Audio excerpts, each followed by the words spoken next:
and created that massive puddle that we fell into. The rainwater also filled up the vat, so it was completely full of water, which is really gross. So I think the really important questions here, there's two important questions. First of all, how close was the puddle you fell into, and what are your superpowers now?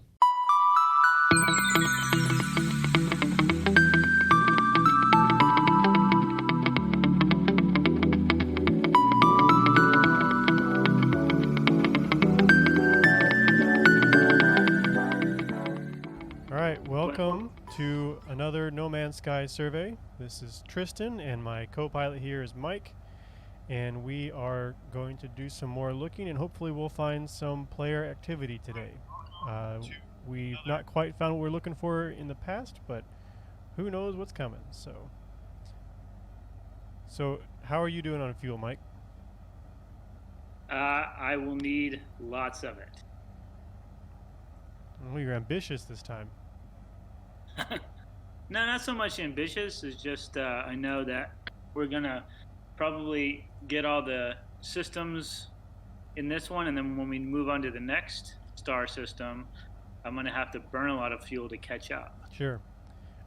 Just so you're aware, not that it matters to you too much, I've decided to change our method slightly. I'm going to start treating the base I make at our radial station as basically a datum. So like what we do on an actual archaeological site, we typically sink a piece of rebar somewhere just off site that will leave there, so if people need to relocate things, they'll have that as a point of reference. So just so you know, I'll be handling that since I'm making the bases, the datums anyway, so you won't need to worry about it. All right. I'm all about the things I don't have to worry about. Yeah. Are you on station? I am on the your freighter. Okay. I believe. Yes, I'm on your freighter. Where are you at? I'm at the station right now, but I can come to the freighter. We need to transfer some fuel. Well, let me come down there. Let me come down there. I went to your freighter thinking you were here. I was briefly. That's where I was processing some condensed carbon for more fuel. Yeah, very important. Yeah. Very important. So let me ask you a question. Why do with the datum, why do they use rebar? It's relatively permanent, hard to move by accident. Metal lasts a good long time. That kind of thing. Nothing too fancy, just we want to make sure it'll last for a good, 20, 50 years, something like that, whatever the conditions are like. And have you ever been to a site where the rebar had been removed by someone, by like a vandal? I don't think so. I know there's been some times where we had a real hell of a time finding the rebar because it got buried with leaves or whatever, so we really had to hunt for it. Oh, gotcha. But a lot of the ones I've worked on are very remote. No one's gonna mess with them, basically, and all that. So, haven't had that issue. And no one gets to move these either. So, except maybe the developers, they could probably erase them if they wanted to. Yeah. So let's transfer you. Oh, there you are. All right. Oh, there. Yeah. How nice of you. Right. Hey, you look different. Do I? Yeah. Did you not? I think. Are you a different color? I didn't change anything. You didn't? No. Oh, maybe I just have not really looked at your spacesuit. You just don't look at me. I think your inventory is full. I can't transfer any more fuel. All right, let me check. I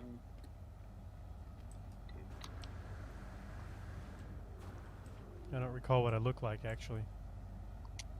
Oh, maybe that's part of the problem. Yeah, I think I'm gonna need some more fuel. Yeah, I'm sure. I think he only gave you 10. Yeah. What? Why are you being so cheap?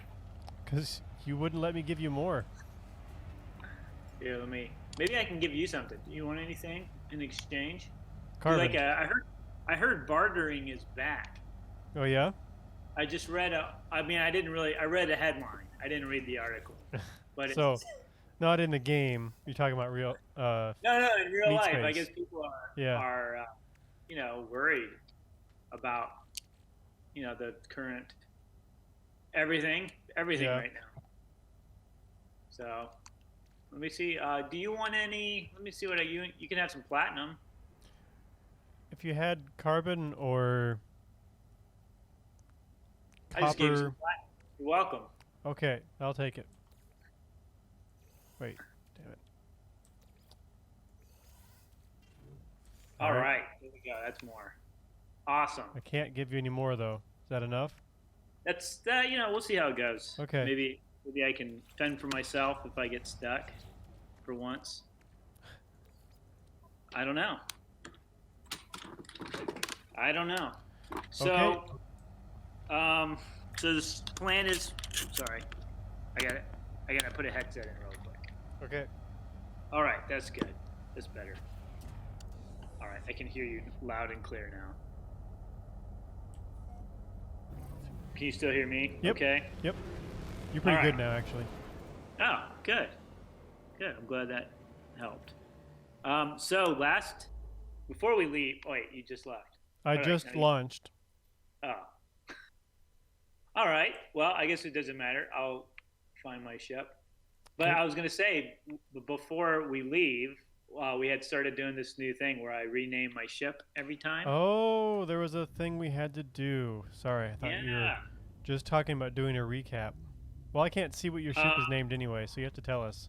Or give That's us what I a was clue. Right. I was going to say it probably doesn't matter anyways. But so the last name of my ship was Event Horizon, and Yes.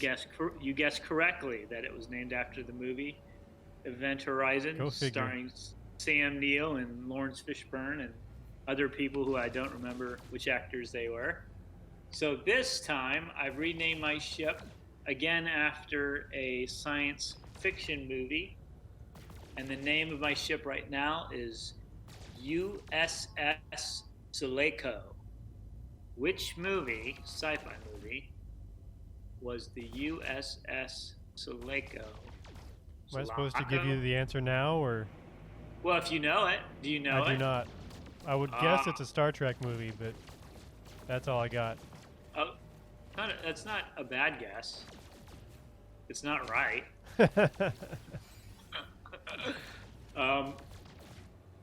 I would say we could wait until the audience answers, but there's no audience. There's so no it doesn't audience. really matter. There may never be an answer. So this is one of my personal favorite movies. Event Horizon was not the best movie. It wasn't the worst movie, but it certainly wasn't my favorite movie. But this is one of my personal favorites. The USS Sulaco was actually the name of the space transporter for the Marines on Alien, or what Okay. some people call Alien 2. That's the name of the ship in that movie. So if you've ever seen Aliens, Sigourney Weaver's character wakes up and they find her, I guess, floating out in space, and they bring her on board this. It's like a transport vehicle for space Marines, basically. And it's in the very beginning of the ship, in the movie. It's that ship that's in the very beginning scenes of it. That's the name of it. Well, there we go. In case you didn't know that. That doesn't bode well for your ship, though.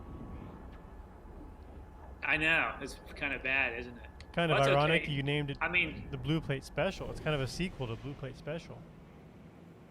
it's true. Yeah. I guess it's, Event Horizon wasn't the best ending either. No, very few sci-fi ends well, I think. No. But according to Wikipedia, I'm just going to read it straight from here to take up some airtime. The USS Sulaco is a fictional spaceship in the important setting in the film Aliens. It also briefly appears in the opening scene of Alien 3 as well as in the Aliens Infestation and Aliens Colonial Marines video games that take place shortly after the events of Alien 3. And it's actually the I guess they got the name of the ship from a fictional town in Joseph Conrad's novel Nostromo, which is actually the name of the original ship in the movie Alien. It's Okay. Nostromo. So, the more you know. Now we know. If we ever have Now some you- science trivia, we'll have That's one right. more piece of information. That's right. Oh, apparently, this is interesting. I'm going to read some more from Wikipedia. Sid Mead, the principal conceptual designer on Aliens, first designed the Sulaco as a massive sphere, a, quote, heavily armed cargo ship outfitted to transport material, end quote. James Cameron was not satisfied, as having a spherical model move past the lens would have required variable focus. He produced a quick sketch of the style of the ship he imagined and noted that he was imagining something like, quote, a forest of antennae entering the frame, followed by the enormous bulk of the Sulaco, end quote. And so some people said it kind of looks like a submarine. Yeah. So that's my trivia, sci-fi trivia for all you nerds out there, or not. Or at least the nerds here. The nerds, that's just us. Mm-hmm. Well, that was probably would have been more exciting with more participation. One of these days. One of these days it'll be like it'll become a thing. Well, I've already surveyed 5 People will systems be while you're doing that, so. Wait a minute. What system are you on? I just did one. I'm kidding. I don't see you. I'm back in the main Oh, wait, system. I see you. I gotcha. All right, well, time to get caught up. All right. I hear what you're saying. You're saying get to work. Get to work. No, I was just giving you grief. Yeah, pretty typical of you. Yep, it's my job. No. It's all right. All right, let's see here. Is this what was the name of this one you just did? I've entered it wait. on the. Oh, you did? Yeah. I don't see it. Ragazia, that Yeah. one? Okay. Gotcha. Just making sure I'm on the right document. Well, I'm trying to find a star that I can. Okay, here we go. Oh wait, I've already done that one. Okay, so this is this the system that we left? We didn't finish the one we left off from, right? Right, Correct? we've started this one. Gotcha. That's why I was a little bit confused. Sure. I don't know if Why there's many is it- left actually in this one. I can't do this one. It's 53. Pirates. More pirates.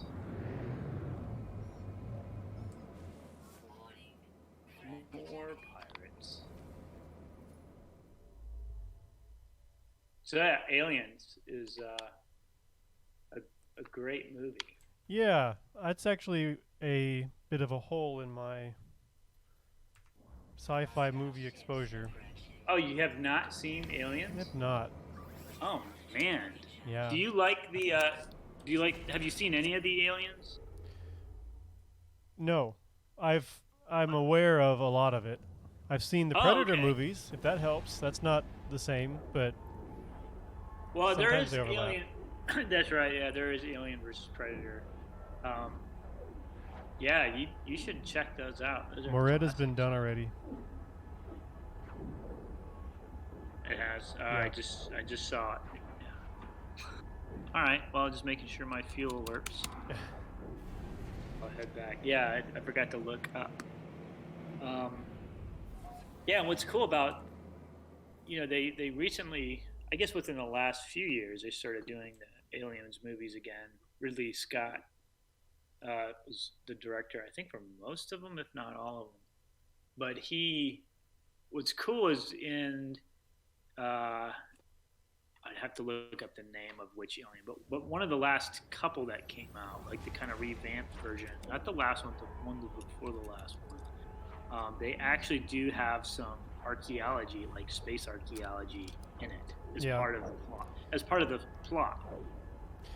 The Alien versus Predator one had like one of the pole archaeologies. I remember.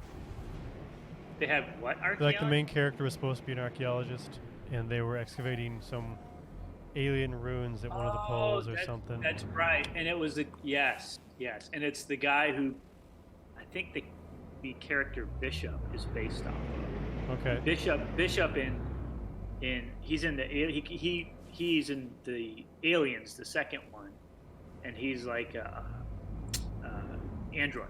He's an android. I think that's correct because I remember seeing that movie and I do somewhat recall what you're talking about. So but in Alien Covenant, which came out in 2017, which is supposed to kind of be the movie that takes place before the original Alien movie that came out with Sigourney Weaver back in the late 70s.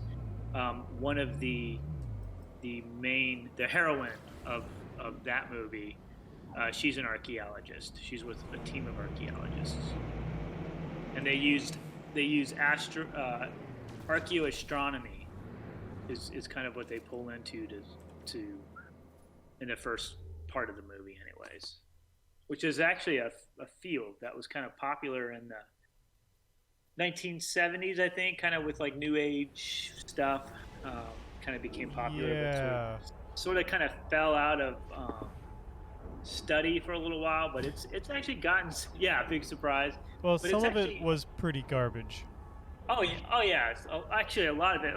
Yeah, I mean, there's some merit to some of it. Really, people did sometimes build calendars and things using structures and rocks and whatnot, but there's definitely a lot that was pulled out of nothing. Oh yeah, totally. Yeah, actually, a few years ago, we did a Pentacon talk all about archaeoastronomy, and that's like most of what the talk was about is how like, yeah, some of this interpretation is really a stretch, but some of it, like you said, is does have some merit because of course human beings throughout certainly recorded history, but even history that hasn't necessarily been recorded as we are able to understand it today. Certainly we're interested in celestial bodies and made their own interpretations about what they were seeing at nighttime and at daytime up in the skies. Yes. That's definitely the case. When I was a undergrad on my field school, we actually got to go and hear someone talk about I guess you'd call it archaeoastronomy work he was doing. You're aware of all the different mounds and shaped mounds and things in like Ohio and Indiana and that area. Yeah, like Serpent Mound. Yeah, well, a bunch Ohio. of those are gone now from over the centuries, especially the last couple centuries. And but there was actually some very early archaeologists that like in the late 1800s, I want to say, actually went around and recorded these. And their maps are pretty good. They're definitely not, the same quality. They have inaccuracies and things, but they're surprisingly good for the time they were doing it. And so he saw all kinds of alignments with these mounds in the stars. And, but it still came down to the fact that the maps he was basing this off of weren't perfectly accurate, and the mounds themselves don't exist anymore. And then there's some really questionable conclusions, like this mound would align, but the river's in the way, so they offset it. And we're just like, no, you lost me. I'm not buying this one anymore. But there, like you said, there's definitely some case for a lot of that. And there are plenty of places where they did align things. And maybe some of those mounds were just his conclusions needed some maybe reality check or something. Right. Yeah. Um, it's funny when we were doing that setting, when we were creating that talk, and because we did it because I think there's obviously a lot of interest in that, especially more recently um, with the whole ancient aliens Yes. garbage. We've covered it before. We can cover it again. Probably will someday. Yeah. We don't need to go into it this time. But, yeah, I wasn't gonna get too far into it, but so we started looking at developing a talk on archaeoastronomy because of that, and also because Pensacon, we figured people that attend those sorts of Comic-Con and Pensacon conferences generally are just interested in this sort of thing. Sure. And so that's why we developed it. But when we were looking at it, I found, and I'll have to verify that this is correct. I'm pretty sure it is correct because I remember this being the case. But Dr. Elizabeth Benchley, who's she's the executive director. She's in charge of the Archaeology Institute at the University of West Florida. I think her master's or her PhD was actually on archaeoastronomy at Cahokia. Okay. So I just thought that was interesting. I'm pretty sure that's right. I'll have to verify that, but it's correct.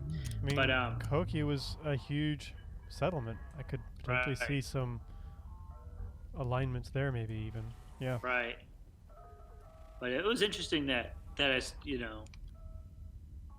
because I guess she did her either master's or PhD in the 70s, and that's when archaeoastronomy was really popular.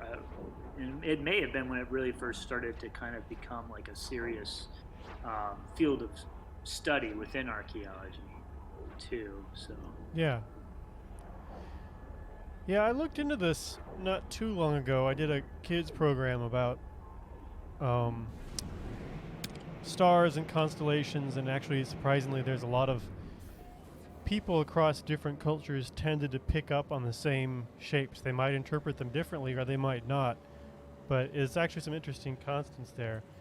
But also, I looked into some star alignments, and things like the Stonehenge are pretty well known, but there's actually in southwest U.S., I forget where exactly, there's actually a calendar where basically there's two giant boulders leaning against a rock face, and at some point people figured out that the crack of sunlight that comes through those boulders actually moved depending on the year, and they actually drew a calendar on the wall.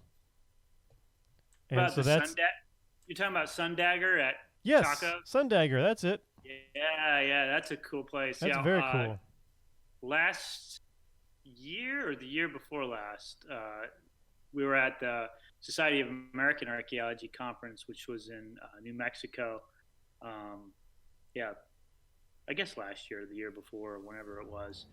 We took a trip out there to Cahokia, and it's at a big like when you go out, it's in the middle of nowhere. If you go to Chaco Canyon, or what's called Chaco Culture National Historical Park, because it's managed by the National Park Service. Okay.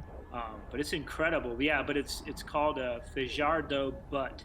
It's just a big, rock formation, like in the middle of this.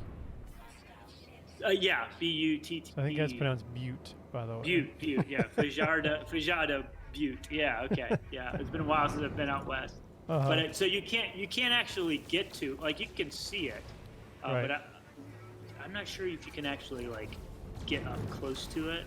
I think there's a trail out there, but it looked kind of far, so we ended up not going out there. But yeah, that Sundagger site is so cool because they did have interpretation about it. Yeah, it's pretty incredible. Yeah. Seeing if I can verify if my information was correct about Dr. Benchley.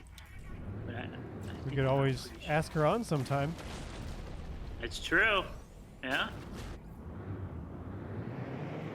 I'm not finding anything that's yellow that's within the 50 for me. Okay, we're getting low. I'm at maybe the last one right now then. Okay. Yeah, there's one that's 53. That's still not right. Everything else that I'm seeing is a little slightly too far or way too far away.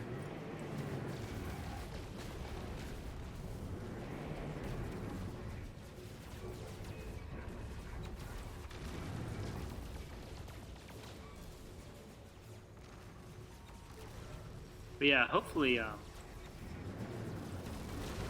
we'll get a chance to do that archaeoastronomy talk sometime, because we only did it that one time at Pensacon, and it was pretty well received. You could just I'd have do it to- again. We We're doing the could, online yeah. stuff. That's what I was thinking. We could just kind of pull those back out and, do them. Why not?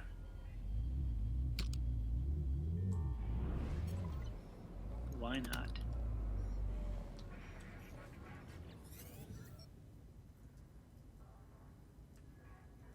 Yeah, the Sundagger site.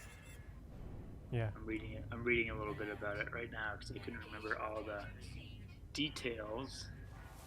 But yeah, it's 135 meters above the canyon floor, so it's pretty high up. So whoever put that up there had to climb a good ways. Mm-hmm.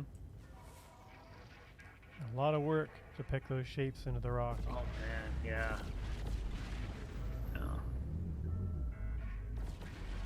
But a lot of people can find a lot of information online about it. Yes, that's a pretty I'm well sure- known one.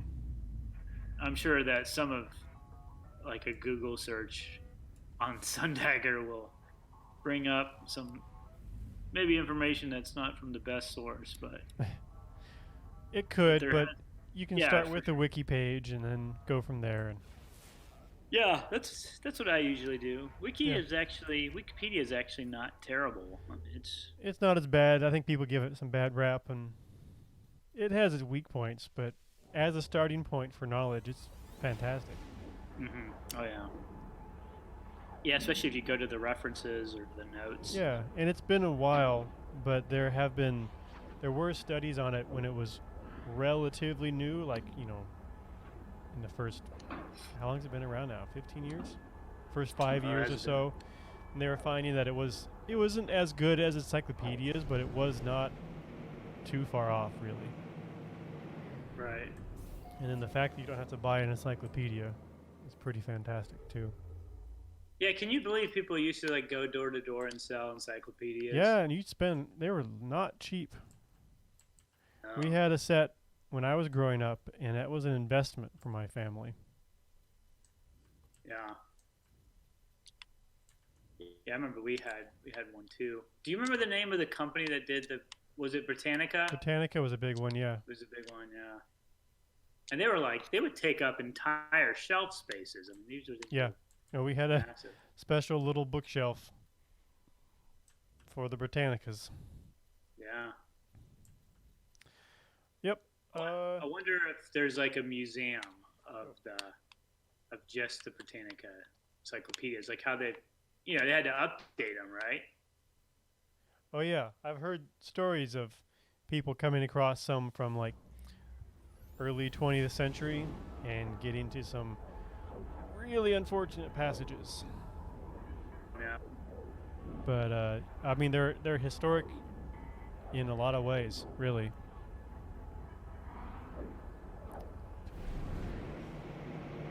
Not only because they reflect perspectives from those times, but then they were designed to pass those points of views on and levels of understanding to other people. So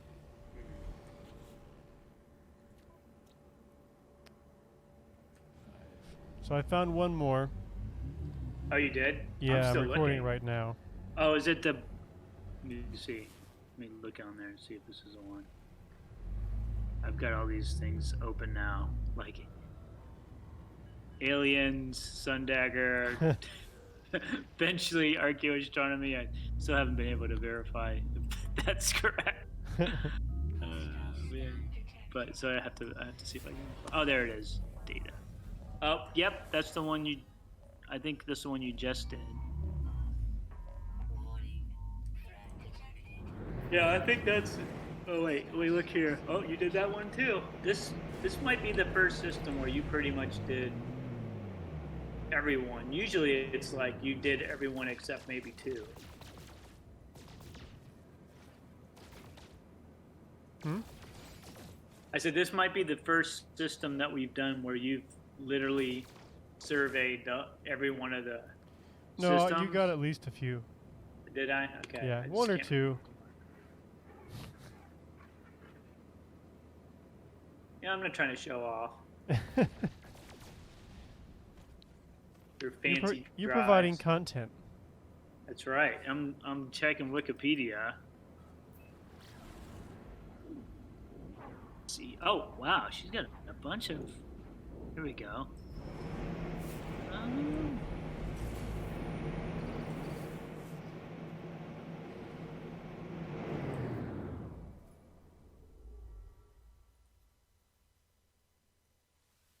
well, I don't know. I don't know why I thought that. You could just ask her. Yeah, I could. I mean, it'd be kind of hard to do right now, though.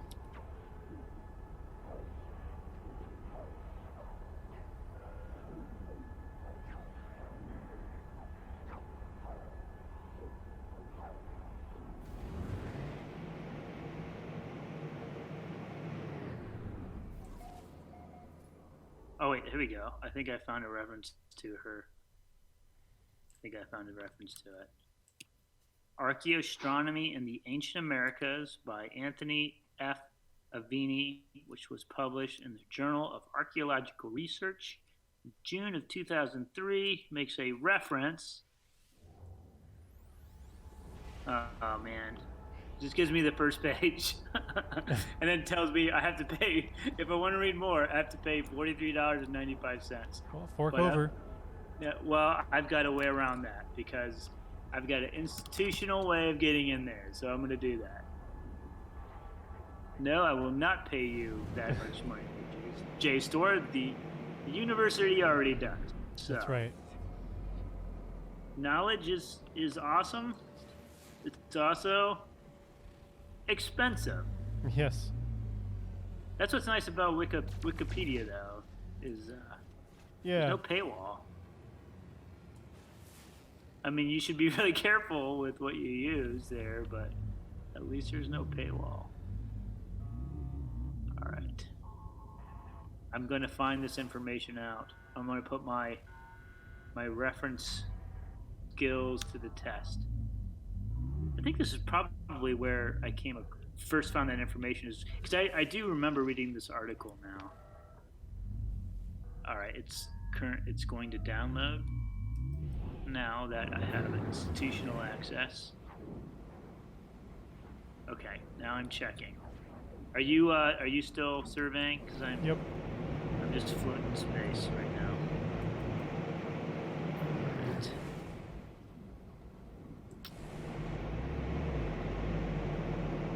Downloading PDF, and I'm going to do search. Here we go. Here we go. I'm just going to read it from this article. Archaeoastronomy in the Ancient Americas on page 173 states, little archaeoastronomical field study has taken place in the southeastern United States.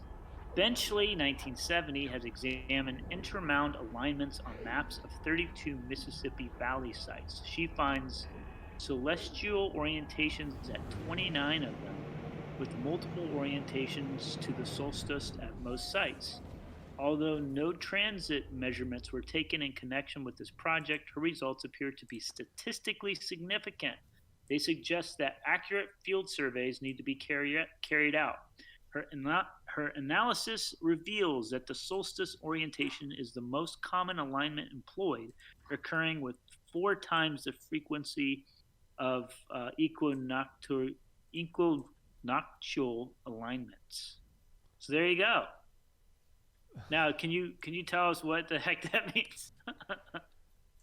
What does that mean, Tristan? Well, maybe I'm misunderstanding something, but it sounded a little bit like They found an alignment, but they didn't take any measurements. I'm like, how do Well, you know then? this paper is, and I'm assuming it was Dr. Benchley. It says E. Benchley, 1970. This is a reference. E. Uh-huh. Benchley, 1970. Mississippian calendrics. Some suggestions. It was a paper read at the annual meeting of the American Anthropological Society in San Diego, California. So I think that's the same Dr. Benchley. I believe it is. Okay. I may be a totally different E. Benchley, but I believe that's accurate. All right.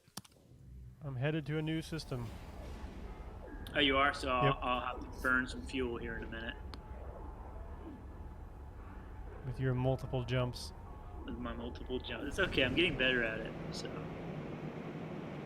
that's okay. I'm not worried.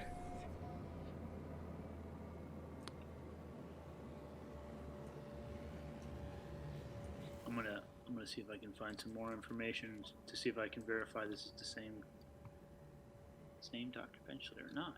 Might not be. There may be another E. Benchley. Who knows?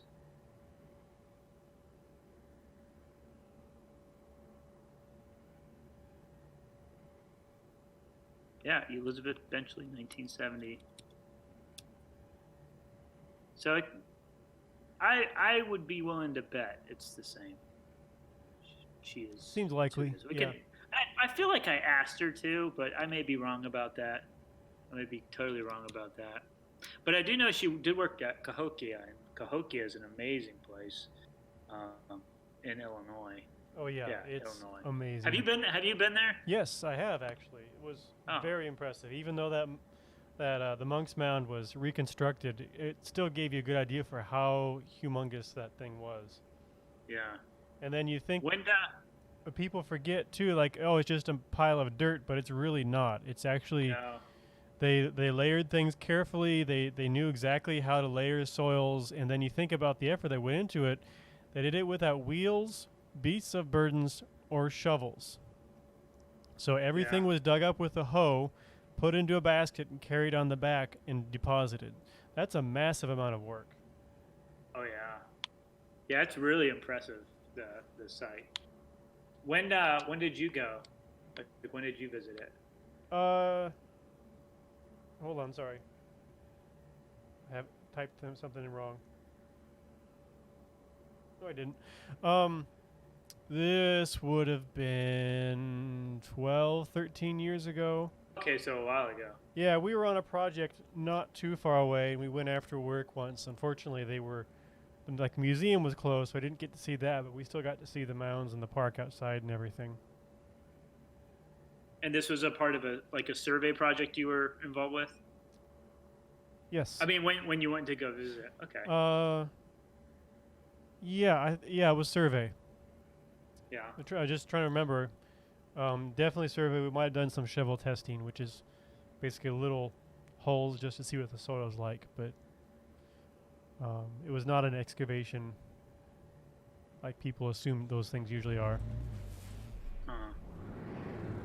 And so is that pretty like when you go on surveys for CRM companies, and then is the sightseeing is like something you do like after, or is that considered, like, in that case, would it be background research by visiting?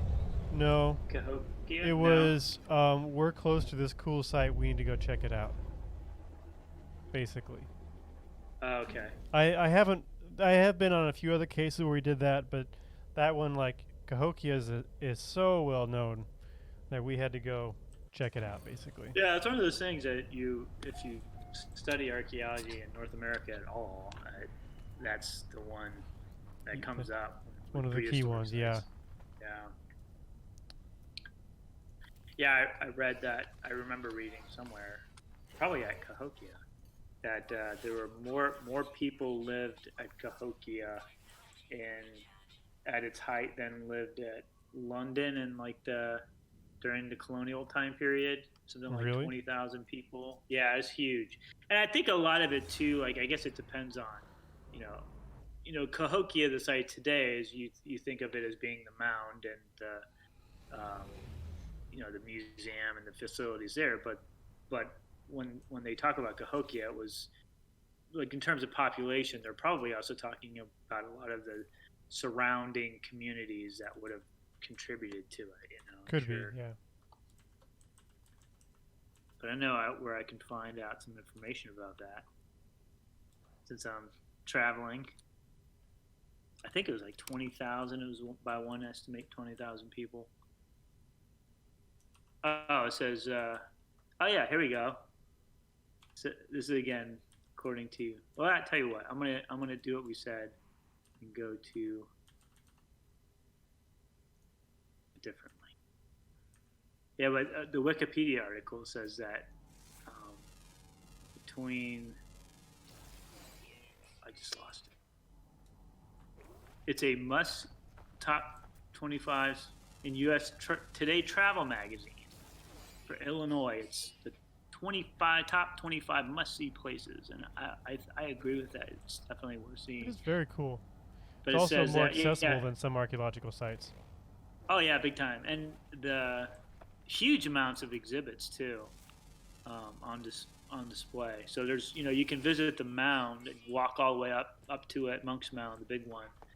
But there's also a visitor center right next to it, or across the road from. I can't remember exactly, but it's very nearby.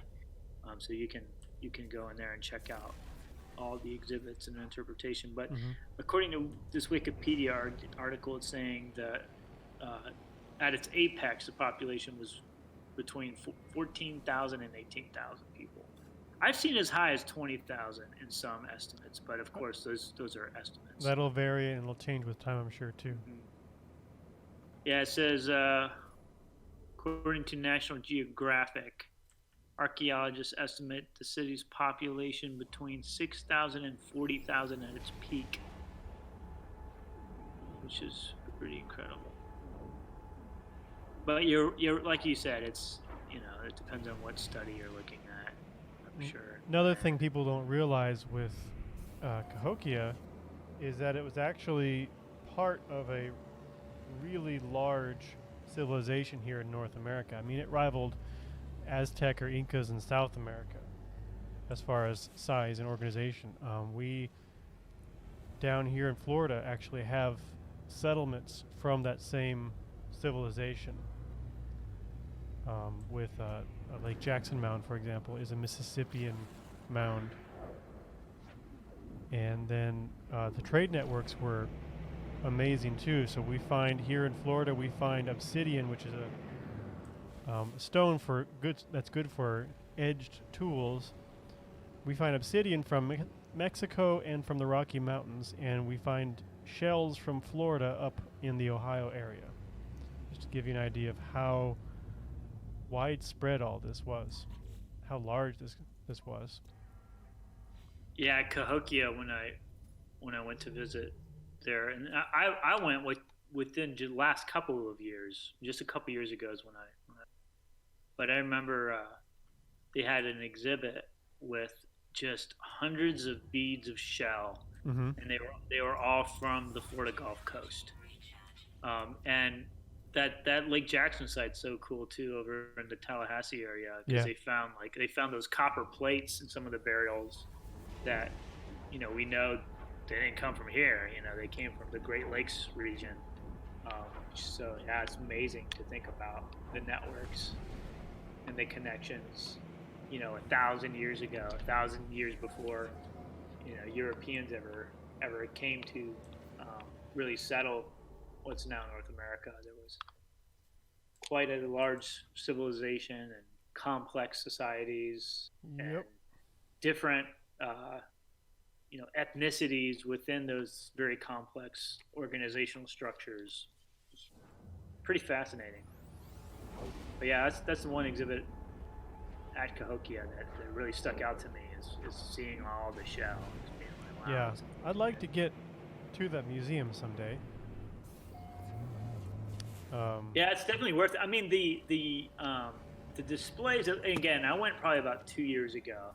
The displays are the Cahokia is a World Heritage Site as well, and I know they've been trying to make it a national park. Mm. And I actually did that. I wonder if they got that. I remember when I went to visit Cahokia, it was not. I know they were trying to get it designated as like either a national park or some sort of designation where it would be under the management of the Department of the Interior. Although I'm not sure they ever got that, but it was and it is today a UNESCO World Heritage Site. Mm-hmm. But it's just such an amazing place to go visit. But the exhibits are definitely dated. I mean, the exhibits were probably put in probably 20 years ago, so I'm sure there's a lot. I think they had done a little bit of updating on some of the displays, but unless it's changed in the last 2 years, some of the information might have changed since then, just because they're finding out new things all the time. Sure.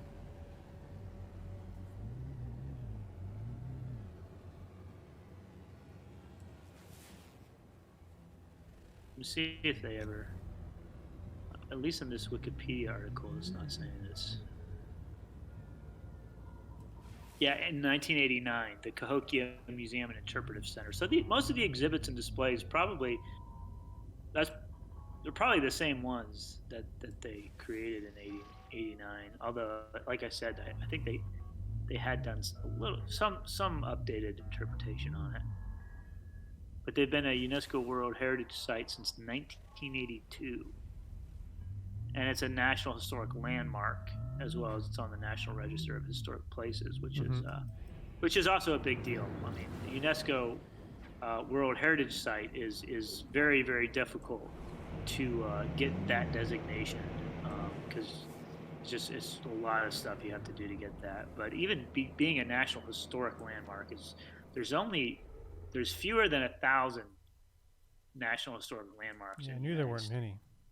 Yeah, now National Register of Historic Places. There are thousands of those. Right. I mean, they're all important, but there's the criteria. I think is a little not that it's easy, but it's a little bit easier. It was definitely easier than getting the National Historic Landmark. Still a lot of work, but oh yeah, exactly. Easier to get. Yeah. Definitely, yeah. But I don't see it saying anything about them becoming part of the Park Service. Although I'm sure they're still trying, just because if you become part of the Park Service, if you get underneath that entity, that managing entity, then it comes with federal funding, right? Which is nice, which is beneficial. Yeah. Yeah, and I'm sure I'm sure. Although I don't know for sure, but I would assume that they probably are suffering like all museums are right now because of closures. Especially with a lot of museums, they get most of their funding if they're not funded through a state entity or a federal entity or even a local like county or city. Which I'm sure that they do. They have. I think they have state funding. Yeah, but it's, so. like most states, that's those budgets can change every year. Sure. It's not like it's. I mean, it's nice, but it's not guaranteed always. But a lot of the supplemental money, even from museums that are, publicly, that are at least funded to some extent with public monies, they rely on a lot of their budget comes from having field trips and selling gifts at the museum shop and having memberships. And I think especially right now with most schools either even if schools are going face to face, they're certainly not. At least most states aren't having them go out on field trips just because of COVID right now. So a lot of them are. I'm getting a lot of clicking from you right now. Oh, you are? Are you bumping the mic or something by any chance? I don't think so. Maybe that's my controller. Are you still getting it? Nope. Okay, it might have been my controller. I was being shot at by alien. Oh, okay. Yeah, I see. Alien alien pirates. What is that noise?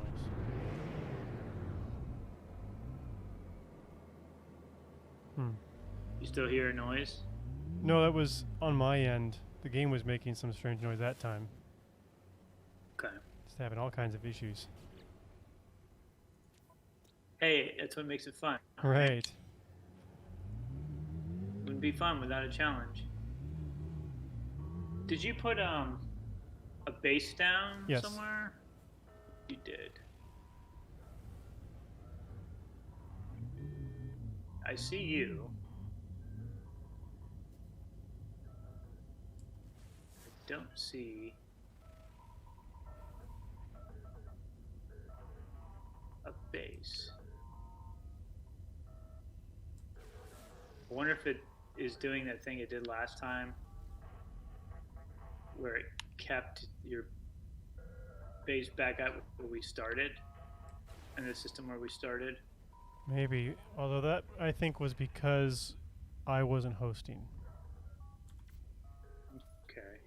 But you can just head towards me. Oh, you see you're close. I'll head to Yeah. the radio system now. Yeah, that's what I'm looking for, the You can radio probably system. record the one you're in. Okay. I'll do that. I'll double check when I get there. Okay. I'll just go ahead and do that real fast.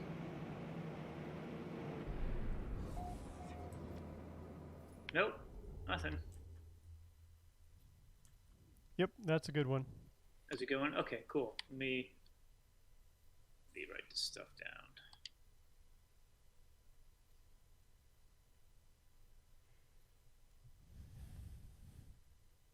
Here we go.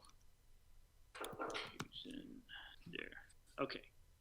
Finally get to do. Okay, there I see. See, I see you now. Yep. And you're at the radio system. Oh, you know what happened? I haven't claimed... I know what I did. I put down the base, but I didn't claim the area. So, that might be all it is. So what you're saying is it's not my fault. Maybe. I'm not willing to go that far just yet. All right. You know, sometimes it's hard having crew chiefs that won't admit when they're wrong. Crew chiefs are never wrong. That's the basic That's problem correct. right there. Nope, I did. Well, I was not wrong. Huh. oh, you weren't. Okay. Thought I was wrong, but I was right. Oh, what is this? Gaseous sentience? What? I found something in the Okay. game.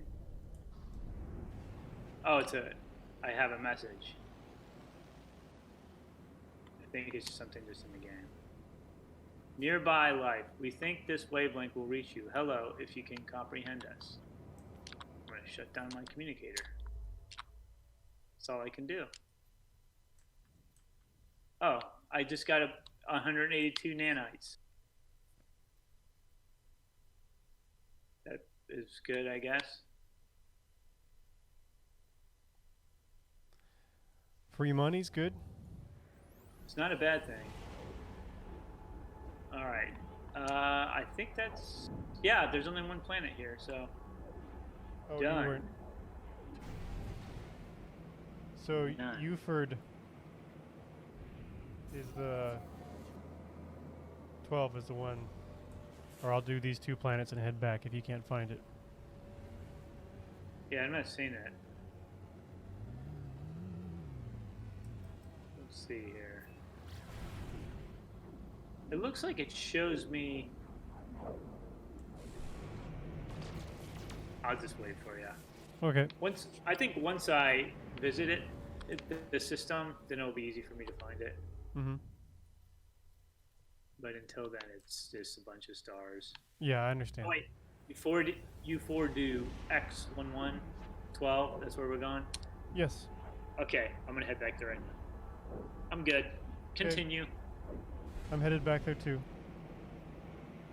Okay. And we are about at our first hour in. and this is my first. This, I think, I guess technically this is my second system that I've scanned. Only took an hour.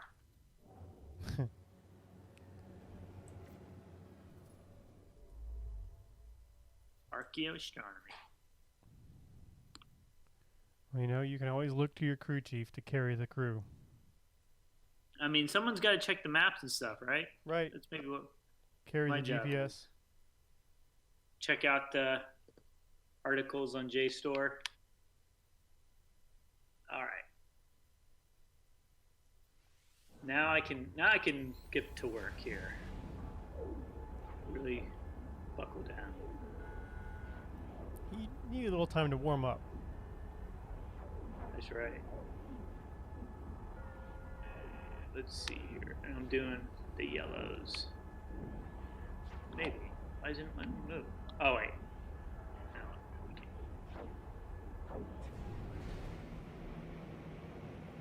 Well, actually, I can't do any of them right now because I have no fuel. I have to fuel up. You do have fuel still, though.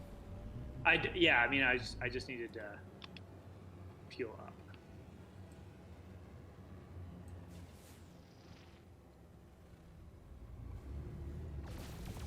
Let's see what you got here.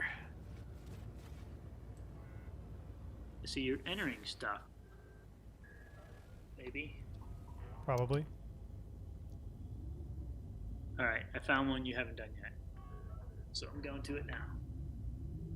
USS Sulaco. I'm not sure how to pronounce it. I think that's how you pronounce it. It's definitely not Butte. Right? No, either one. Oh, it's not. I'll just call it a butte. That's a butte.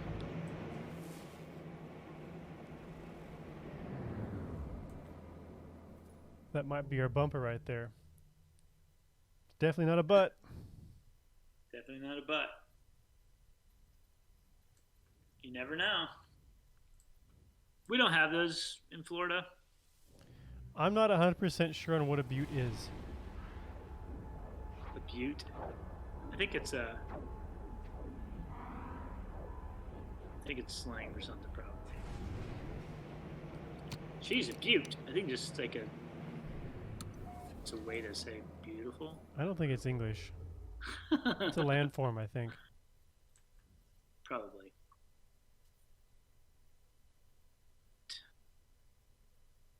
I made it to a system, and it has more than one. Whoa. This might take me a while. It's got like 3 planets. 3? At least. So what are you working on right now? Anything fun to share? What am I working on? Yeah. I'm working on No Man's Sky survey. It's pretty good. Actually, hold on, Tactical Pirates. I mean, of course, we're doing a lot of like YouTube stuff lately for work, but I am co-authoring a chapter, and there's a series of books. I'm going to do this while this is very appropriate because there's a bunch of pirates here. Gotcha. Okay, so man, these guys are jerks. There's a series now of books about the archaeology of piracy. Oh yeah. Edited by Charles Ewan, who's with the East Carolina, I believe East Carolina University. Name sounds familiar. Yeah, he's done a lot with he's well known in archaeology, but East Carolina University, as I believe who he is with. Yes, that's correct. They have a great underwater archaeology program, and archaeology program, but they're also known for their underwater archaeology.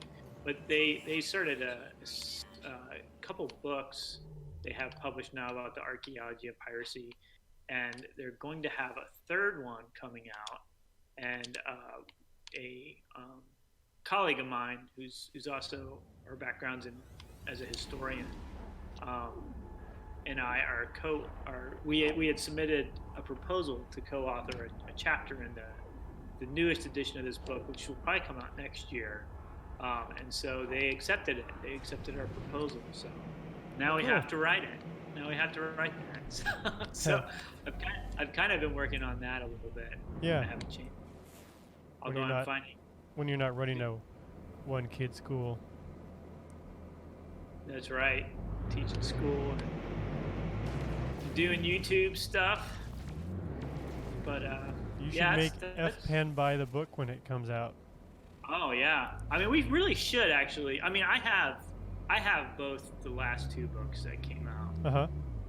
One of them's called, for those who are interested, one of them's called X Marks the Spot, and the other one is called, I think it's called Pieces of Eight. Both are excellent. Cool. And it's, you read a lot about pirates on like the internet or, whatever the other source people go to, and there's good stuff out there like you mentioned, but there's also a lot of stuff that's just not. Well, so it's like Indiana Jones. The fantasy's more fun than the reality, a lot of the time anyway. And nothing wrong with the fantasy, but sometimes you will get confused on which is which. That's very true. But anyways, I mean, they're really good sources of real serious archaeology that's been done. Investigating pirate shipwrecks or pirate, hideouts and settlement sites, or what they think may be or may not be. So what about pirates are you writing about? So what we propose is that one of the big kind of questions of this, I guess it's called a book series. I mean, this will be the third one now. But one of the big questions has always been, is there like a material culture, an identifiable material culture of pirates or of piracy? So in other words, are there certain things, characteristics, archaeological signatures that are found at some of these shipwreck sites or pirate settlement, hideout, villages, whatever you want to call them, that are distinctive to pirates, but not necessarily other types of maritime professions. Okay.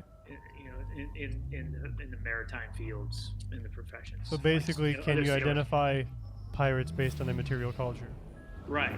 Kind of what it comes down to? Yeah, exactly. And what they've found so far is it's very difficult, and really the only time that you can say, this is a pirate ship is if you have, the documents that, really shed light on that. That really, in most cases anyways, that it's there's no like smoking gun that these were clearly are pirates, or versus this is just some other merchant ship that was sailing during the time period. It's kind of hard to do that. And I was going to ask if cultural diversity represented would be a clue, but I guess merchant ships often had a lot of cultural diversity as well, right?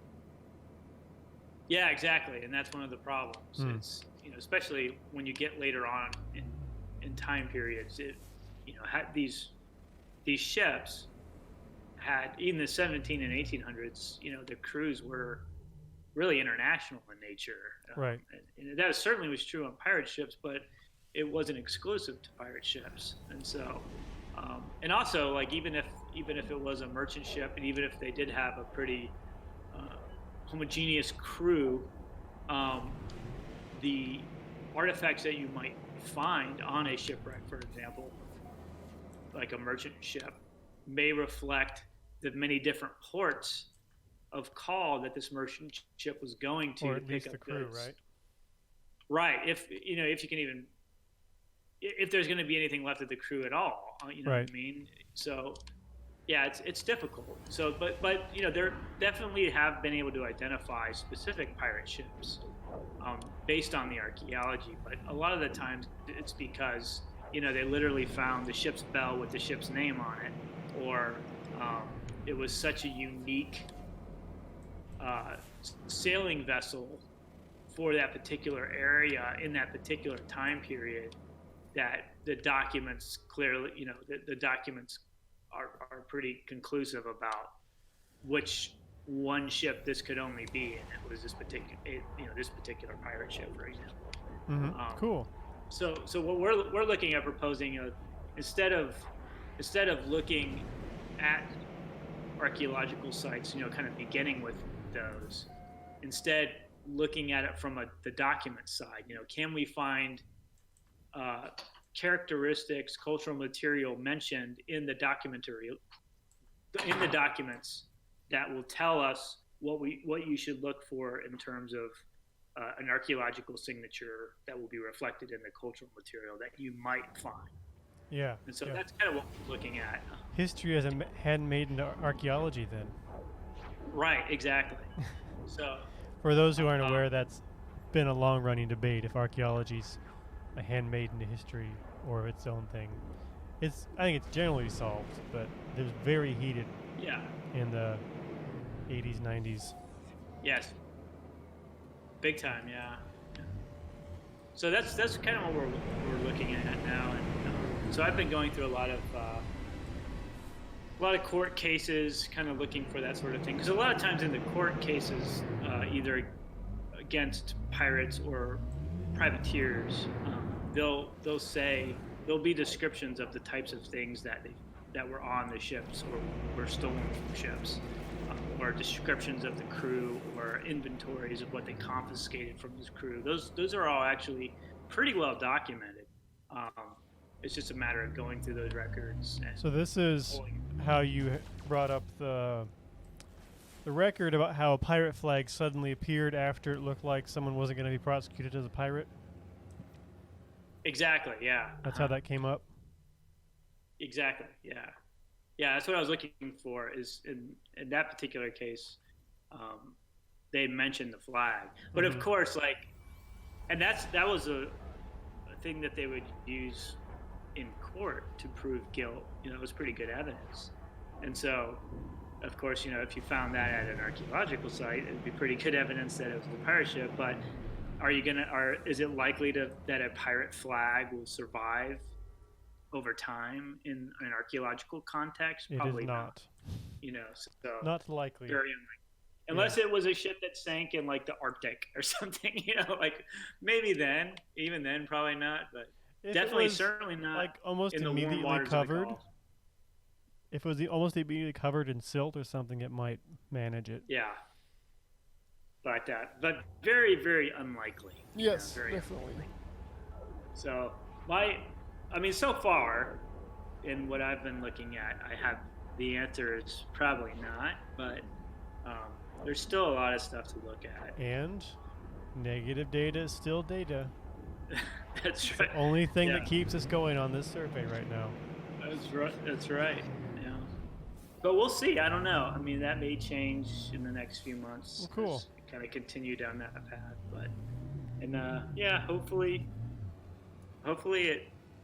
hopefully we finish it. Right. I'm sure we will. But luckily I have a lot of time. Well, not right now necessarily, but hopefully within the next few months I'll have a little bit more time to sit down and really flesh out some stuff. Sure. But luckily I have a co-author, so that's nice. Right, so they can write it and you can edit it. Yeah, she's doing a lot of work too on this. So actually she's already done quite a bit of work on it, so it's nice. But those are both really excellent books for people interested in the archaeology of pirates specifically. X marks the spot in Pieces of 8. I feel like I might have another player named Planet. Oh, really? Yeah. Where's this one at?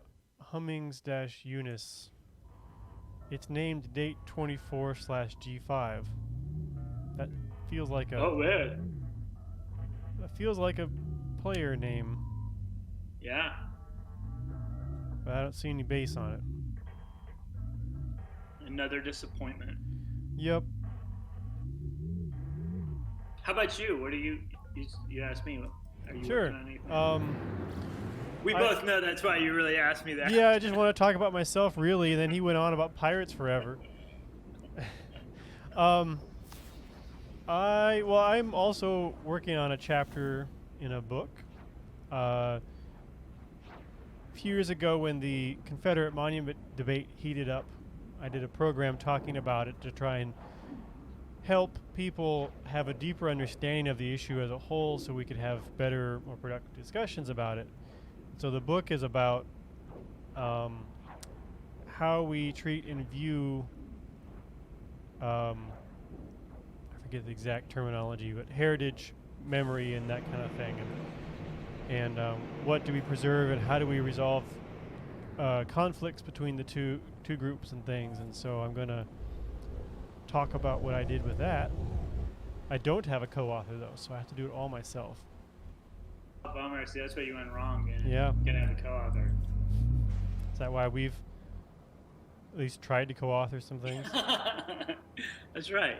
It makes it a little easier. Well, that's cool. What book is it gonna be in? Do you know? I mean, I don't know. Do we have a title yet? Is it a journal or? No, it's a book. Oh, you don't know. Nice. Oh man, I haven't been focused on it too much for a little while. I need to get back on it. I'm trying to remember who the main organizer is. But anyway.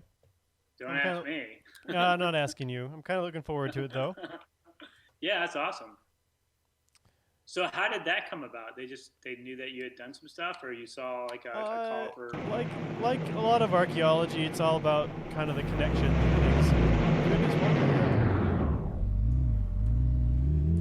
Sorry folks, if you're watching, that got really loud.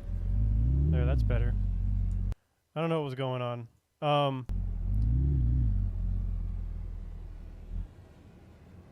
Yeah, about connections, I knew somebody who knew somebody, essentially.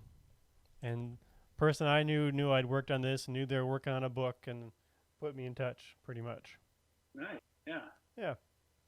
So that'll be a new adventure for me. I haven't done that kind of thing before. Yeah, I've written journal articles, but never for like a book publication. I've done a few, not a lot. Yeah. So yeah, it's new for me. I mean, we did self-publish a children's book, but that's a totally different process. Right. So totally different. We just did whatever we wanted. Right. You know, like we didn't have to pitch it or anything. We just write it and then put it up. Yeah, this is a interesting process. Did you have to write like a proposal or anything, or they're just like, yeah? I did, and there it gets loud again. We'll just try turning down the volume. Yeah, I did, and had to kind of. It's what I'm doing is a little different from some other folks, because I'm talking about how we can talk about challenging or sensitive subjects in a productive way, and some other people are just talking about the statue or the site, or that kind of thing. So I'm taking a bit of a different angle on it, but yeah, I took a proposal, and basically they said they liked it, and I'm gonna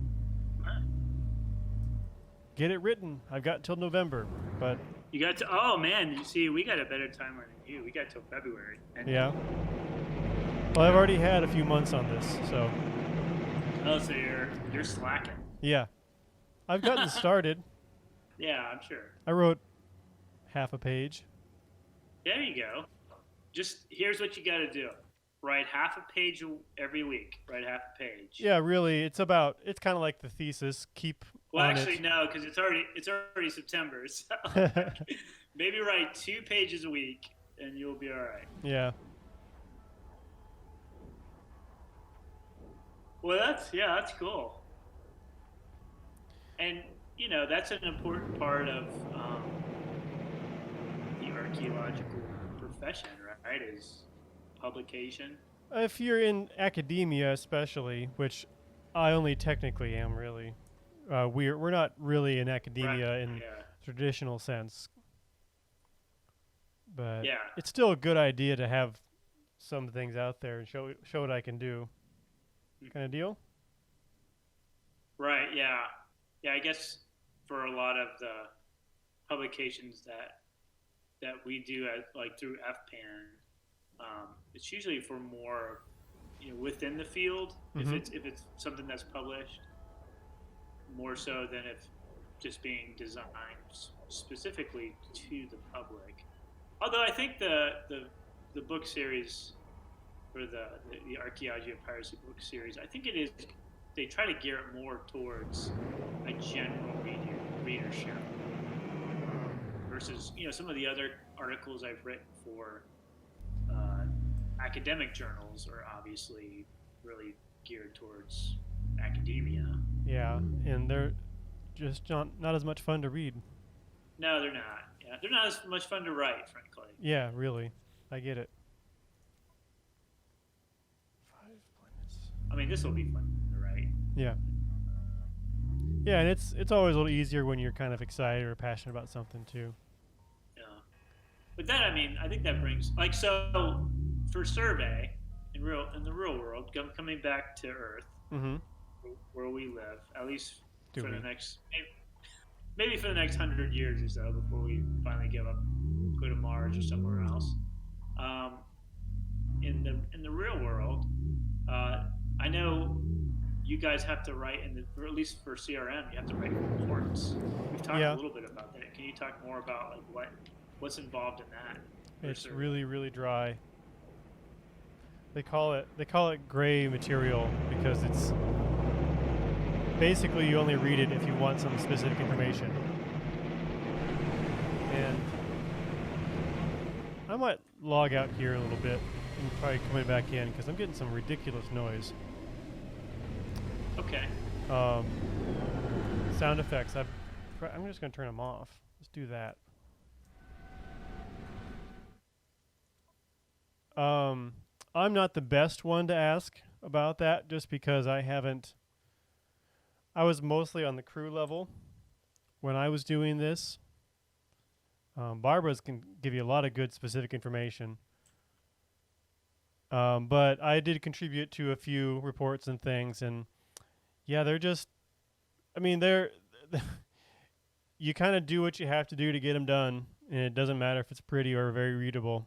I mean, basic English, of course, but and there's actually like whole sections like a company will have prepared for like, here's what was going on in this period, and you just basically copy and paste it in and that kind of thing. So it's Yeah. they're not fun to read, but they have the information, and if you have specific questions, specific things you're researching, that's your closest source other than doing the research yourself. So it's good to have those out there, even if they're not fun to read, because otherwise we did all that work and now it's just a bunch of stuff in a box. We didn't get anything from it that other people can use.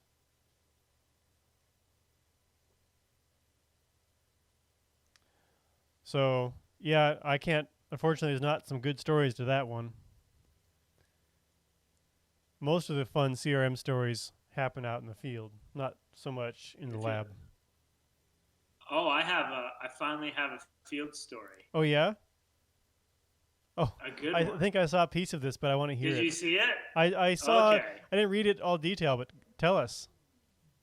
Okay. Let me tell you. So we have this program that our organization got a grant from the state to monitor archaeological sites, and we had mentioned this before, from that are threatened by sea level rise and erosion, just other environmental things too. But so we've been working on doing our part to help out with this grant. And so what we have to do is we have to go out and do site monitoring. So we go out to these sites that they give us a list that they want us to take a look at, and then we have to fill out like a really short report, just saying, this is what I saw there. These are the possible threats. We have to take photos and stuff as well. So, anyways, I had a little time yesterday.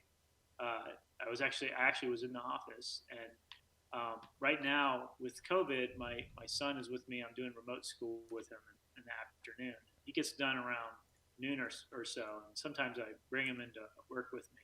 so I can actually try to get some stuff done too. But his day ends around noon, and then he has PE and recess. And so this time for PE and recess, I decided I'm going to take him out to go on a hike. And while we're doing that, I know a site just right off a trail that I'd probably been to this site 5 or 6 times, so I'm really familiar with the site. I've been down this trail a number of times, so I felt safe bringing him out there. And so, anyways, we went out to the site, and it had rained the last couple days, and I had been out to this site a few days after it rained before, and I knew that some of the trail did get pretty soggy because it's part of a prairie grass. It's part of a kind of wetland area out in that area. So I was kind of sort of expecting to deal with puddles and stuff. But anyways, it was about a half a mile walk or hike down this trail to get to the site. And we were about 3/4 of the way there, and we had already encountered a few fairly large puddles, but nothing that we couldn't get around. But we were almost at the site, and there was this just gigantic puddle of water and mud and prairie grass that covered the entire trail, and there was no way around it. So luckily I brought my walking stick, and so I went first. I thought, this is probably, I took my stick and I tried to see how deep it was, and it was only a few inches deep. And so I started walking through it, and I got to the other side, no problem. And then I just had him, he just followed the same path that I took, and he did not like doing that. So anyways, we crossed it, and then we got to the site, and I did what I needed to do to record and to monitor the site. So we were only there for maybe, less than 5 minutes. So we turned back around to hike back, and of course we got to that impassable puddle of water again. And this time he did not want to cross it.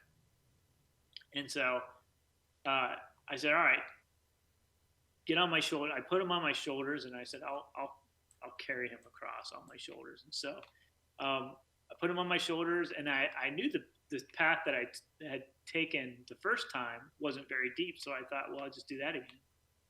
And so the first couple steps, no problem. But on like the 3rd or 4th step, he weighs probably around 40 or 50 pounds. So that's, with him on my shoulders, it's weighting me down a lot more than I initially walked in, which I didn't really account for.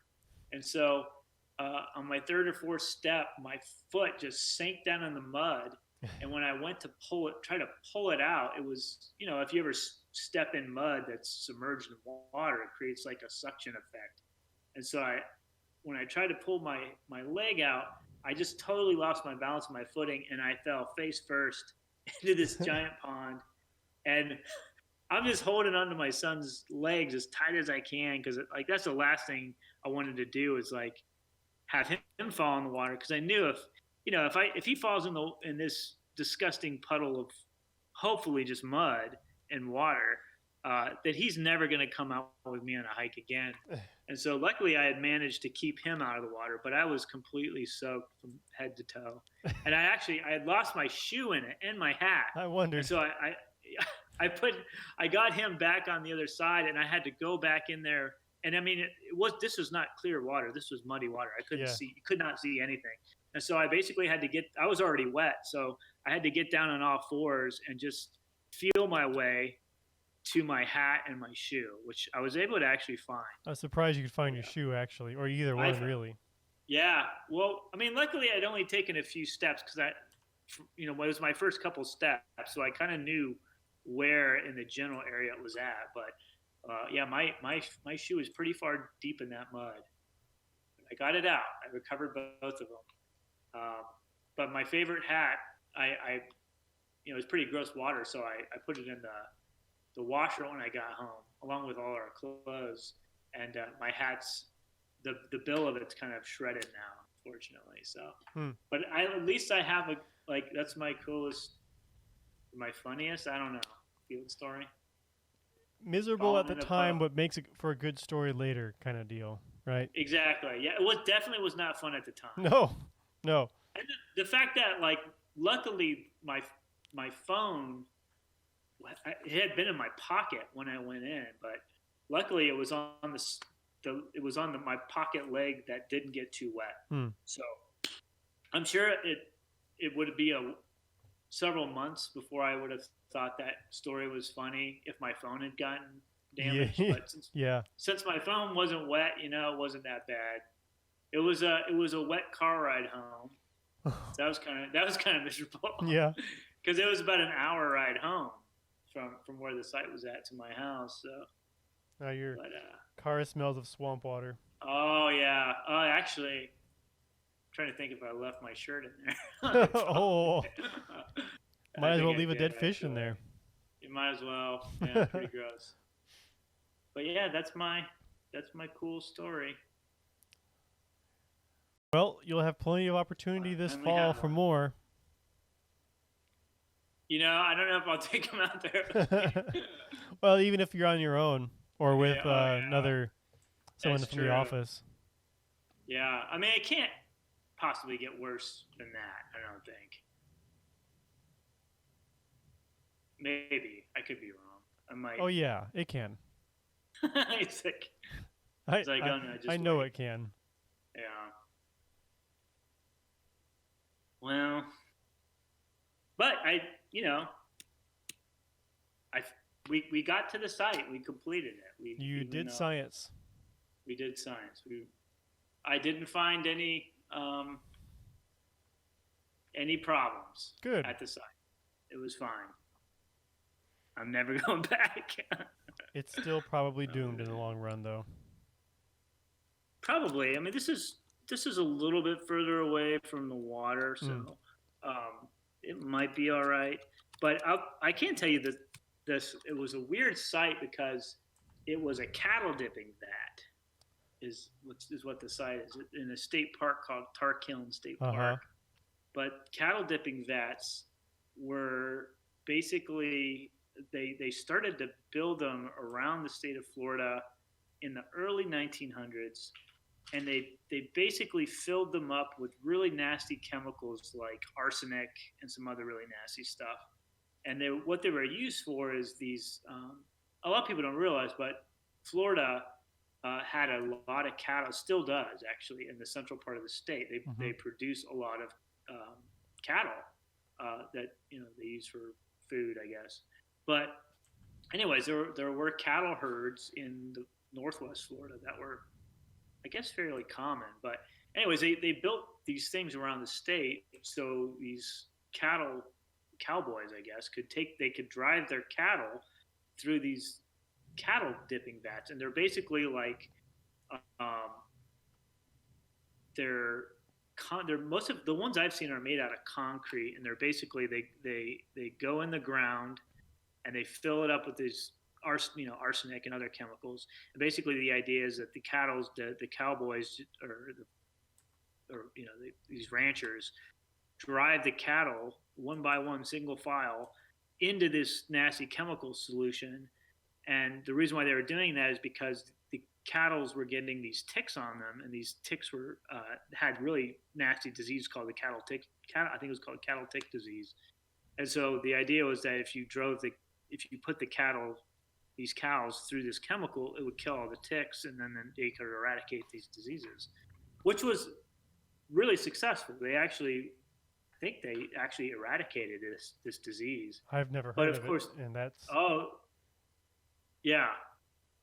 And I'm sure they had it. I think it was a nationwide thing, but I know it for sure was in Florida because there's hundreds of these cattle dipping vats. Of course, they don't use them anymore. Sure. But they stopped building them after I think the 1960s. Up to the 1960s is when they stopped building them. But now, they're an environmental hazard because all these nasty chemicals, trace chemicals, are still in the ground. Right. And I guess the concern is that this stuff could hurt people over the long term or get into groundwater and cause problems. And so they have to, at least at this one, this site that I went to, of course, it was fenced off. So, they don't want people going into these things. And then they also had these, some type of environmental monitoring stations all around the cattle dipping vat, which I guess they're there to detect like how much of these chemicals may be in the soil, and Mm-hmm. I guess they'll. Well, that's good at least. I'm not sure exactly how they work. I just know they're there. But anyways, when we got to this cattle dipping vat, it was actually full of rainwater. I'd been out there before to the vat. This one, probably about a year ago, is when I first visited it, or no, maybe less than that I visited this one. But it had always been dry, but because it had rained and created that massive puddle that we fell into, the rainwater also filled up the vat, so it was completely full of water, which is really gross. So I think the really important questions here, there's two important questions. First of all, how close was the puddle you fell into, and what are your superpowers now? Because that is totally like a really lame superpower origin story, but totally how that would work. Totally. That might be a comic.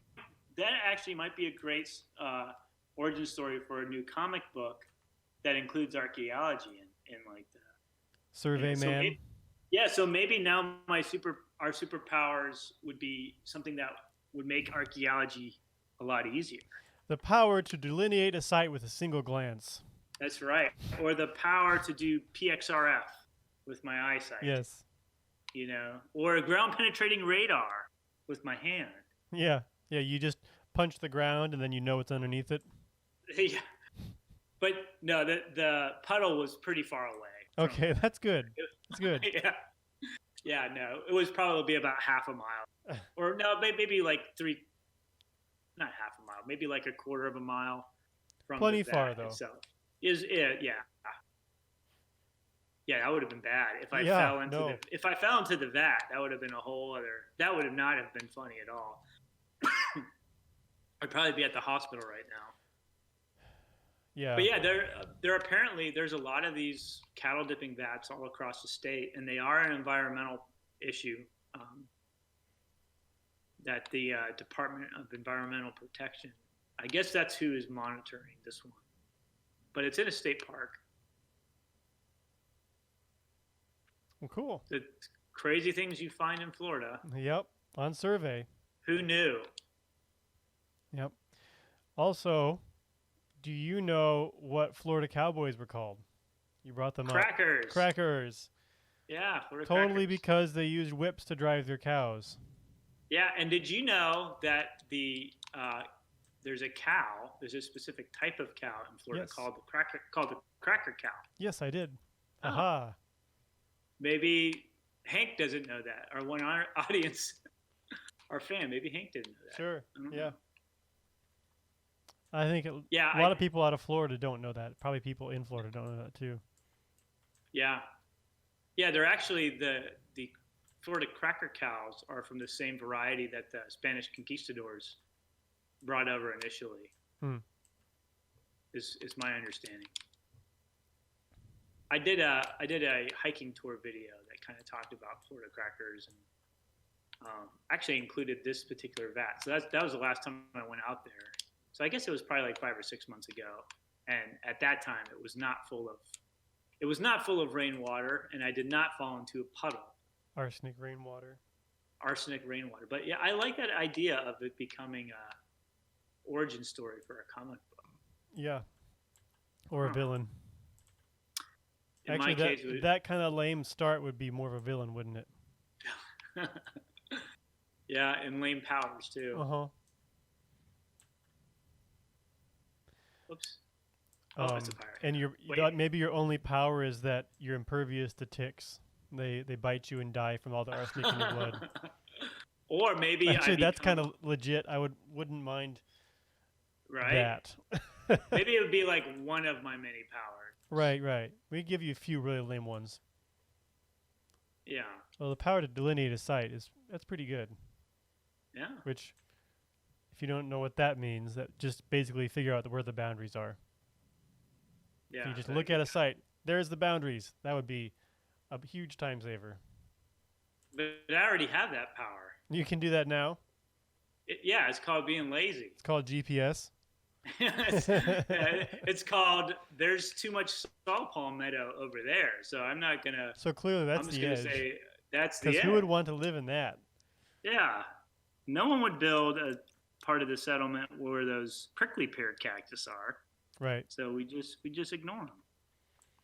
I'm Well, sure that doesn't. I'm no. sure that doesn't happen in real life. No, well, not if you're a responsible archaeologist. It doesn't. Not if you're the crew chief, anyway. A responsible crew chief. You always need that qualifier, I think. Right. Well, I think that's another radial done for us here. All right.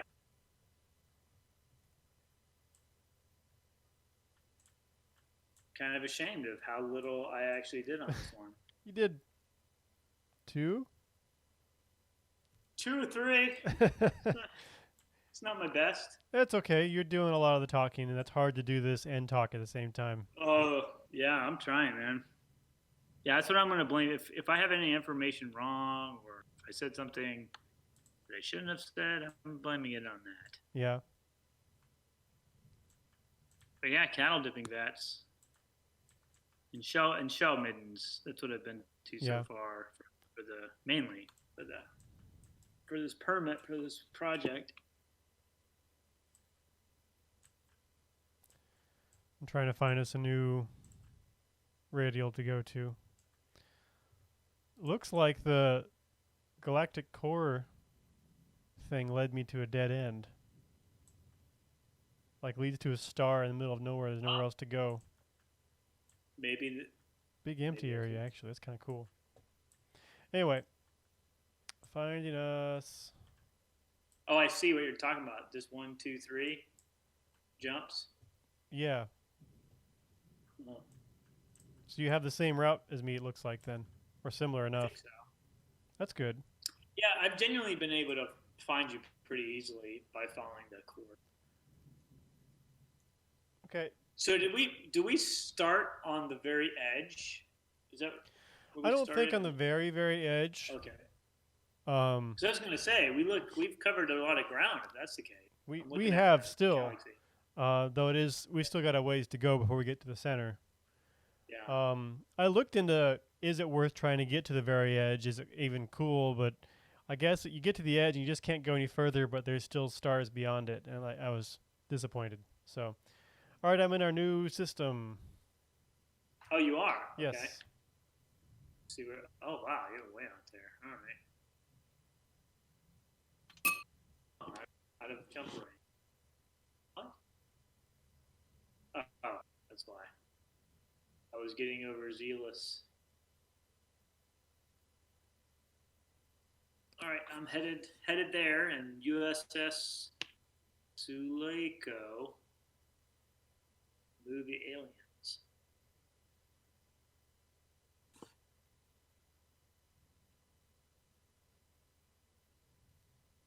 Didn't take me long to come up with that one. I just Googled it. I just thought, what'd be cool is the transport ship for the Marines on Aliens, but I had no idea what it was called. Do they even name it in the movie? I bet they do. Yeah, it is. I think it's on this. It's like on the side of it. Yeah. Or maybe they mention it. I don't know. But in apparently in Wikipedia, they say that is the name of that one.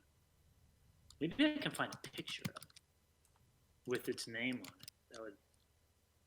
Let me try to do that. What's nice about having the computer right here is I can just look it up.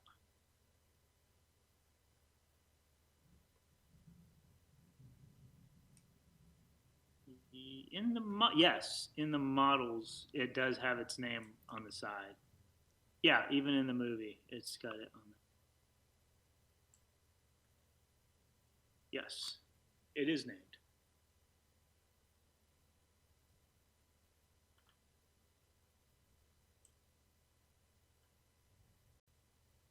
Wow, you were way out there. About 698 light years. It's a lot of light years. Condensed carbon. Are you making more antimatter? Oh, I was just going to land and make our datum, and then I found a condensed carbon. Oh, nice. What is that? I'm getting distracted. Did you find an animal? It looks like a road flare in the middle of a planet. And I think it's a graphical bug. From my... Yeah, it's a graphical bug from my laser. It just didn't go away. I was going to say, maybe it was human activity. It was. Just... Help me. It was this human.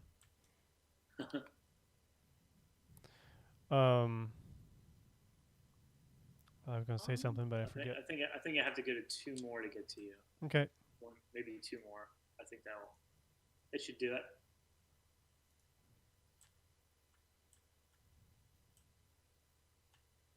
My goal now is to try to find.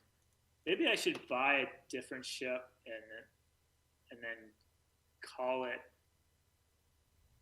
Give it as a spacecraft name from a sci-fi movie that it most resembles. You know? Yeah. Maybe. That might be. I don't know how. That might be really tricky to do. Yeah, it's true. I'm not sure. Yeah. I would lose interest in that really fast. I think it would take a lot of effort. Yeah. I don't like to put in a lot of effort.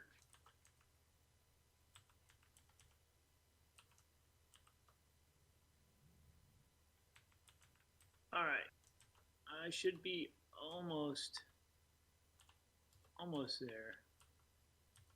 Maybe. Did you move? Oh, wait, there you are. Yeah, I think. Yeah, it should. Here, let me see what. Okay.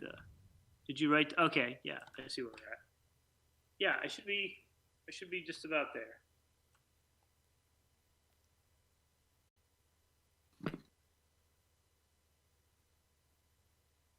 I'm gonna catch up.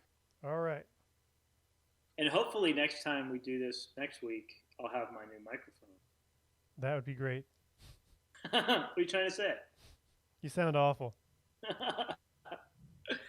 Yeah, these built-in microphones are not the best for what we're doing at all. It's not the worst, though, really. It could be worse. Like, I could have left my other mic in.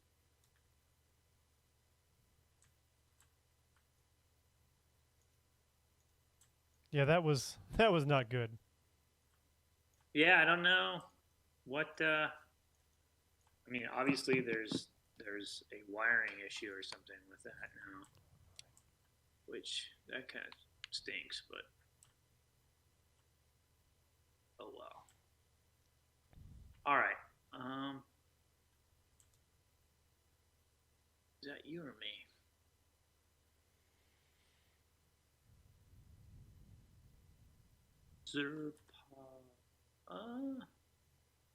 Oh, I see you. There you are. You're not too far away. Yeah. Oh, I have no fuel. All right, let me fuel up. Recharge. Oh, I only have 1 left. You gonna make it? Bummer. Probably... Let's see. I don't know. Only one way to find out.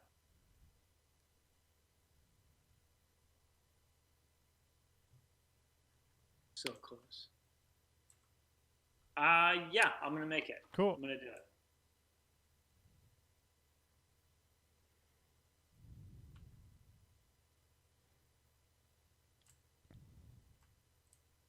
Not the fastest ship in the fleet, but you know, gets the job done.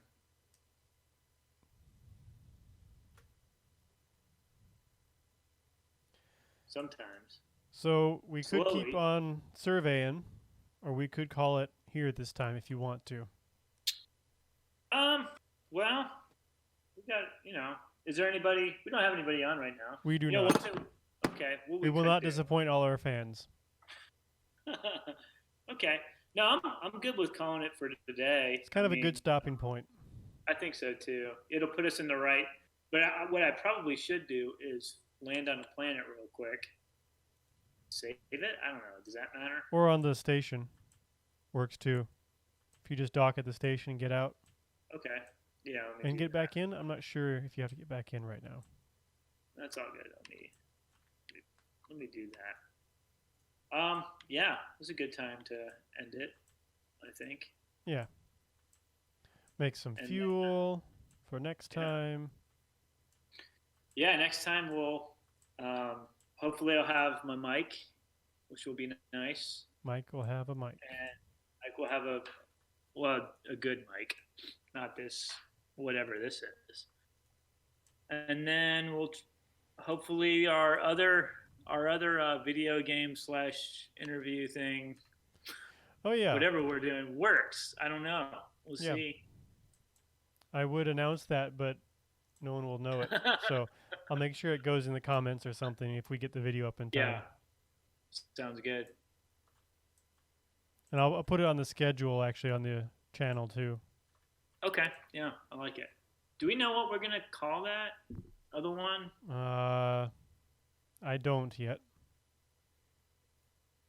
Okay, we can come up with something clever, maybe, For us anyway. for us. Yeah. All right, I'm going to go ahead and end the stream here.